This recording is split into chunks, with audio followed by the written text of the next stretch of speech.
The twin suns of planet Grakthal scorched the massive arena floor, turning the sand into sizzling glass beneath the feet of those unfortunate enough to step inside.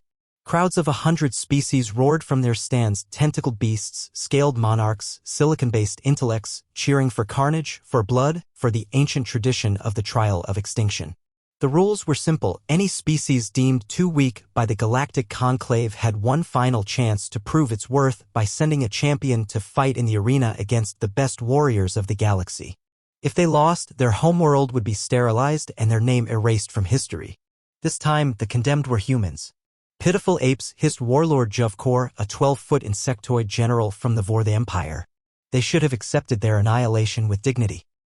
The High Chancellor of the Galactic Conclave, a floating crystalline entity known as Velis HYR, announced with booming telepathy, by unanimous vote, Species 438, humans of Earth, have been deemed unfit for survival.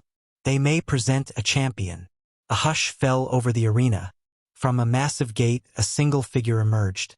No armor, no weapons, no cybernetic enhancements, just a plain black t-shirt, cargo pants, and a calm, almost lazy stride. It was a human. The audience burst into laughter. Juvkor snapped his mandibles in disgust. Where is their army? Their machines? Their monstrous war beasts? Velis HYR pulsed with confusion. Is this a joke? The human stopped at the center of the arena. He looked around, smiled faintly, and cracked his knuckles. A bored voice came through the translation speakers. Name's James Walker. Let's get this over with. The first opponent entered. A Grolix gladiator, a six-armed brute with plasma chainsaws for hands and a neural inhibitor to suppress pain. It had killed over 200 challengers. It charged. Walker didn't move until the last moment. He sidestepped, grabbed a fallen metal spike from the ground, and rammed it through the creature's central eye. One hit. Dead. The crowd went silent. Next came a cybernetic war droid from the Mechatron assembly, equipped with adaptive shielding and rail gun cannons. It locked onto Walker with surgical precision. He disappeared. Or so it seemed. One moment he was standing still. The next, he was on top of the machine, tearing out its power. Core with his bare hands. Sparks flew. The droid collapsed. What is he? Velis HYR asked, its crystalline voice quivering. Juvkor narrowed his compound eyes. No human we've ever recorded moves like that. They were primitive. The third wave was an entire squad of genetically modified Sith mercenaries. They used cloaking fields, psionic grenades, and gravity disruptors.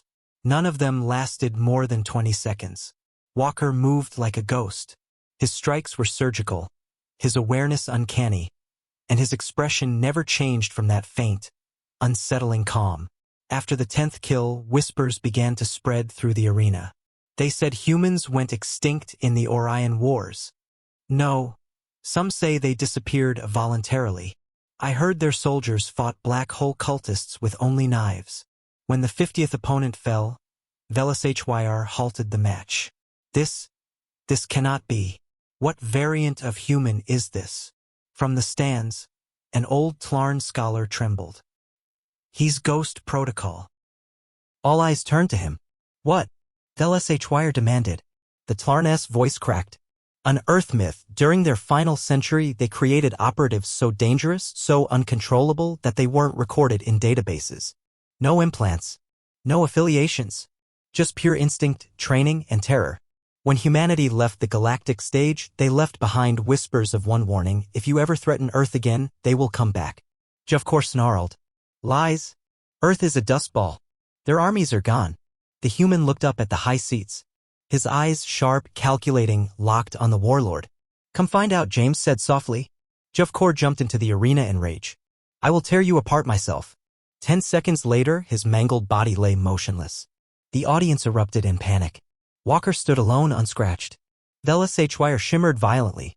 Enough. This trial is over. Walker looked up, hands still at his sides. No, he said. You want a judgment. Now you'll get it. From the sky, the clouds parted. Hundreds of human stealth ships uncloaked, sleek, black, and silent. They have been watching. Waiting. The voice of an old woman echoed from orbit, broadcast across the system. This is Admiral Reyes of the Terran Reclamation Fleet. Earth does not recognize the authority of the conclave. You threatened our people. You called us weak? Now we return your favor. Beams of light descended, disabling the planetary defenses in seconds. Walker walked out of the arena, not looking back. Humanity had come back not with a fleet of revenge, but with a single man to make a point. The message was clear. Don't mistake silence for surrender. Don't mistake peace for weakness. And never, never challenge a species that trains monsters to sleep among its janitors, hides assassins in its farmers, and leaves its soldiers to walk alone, not because they're outnumbered, but because it's fair.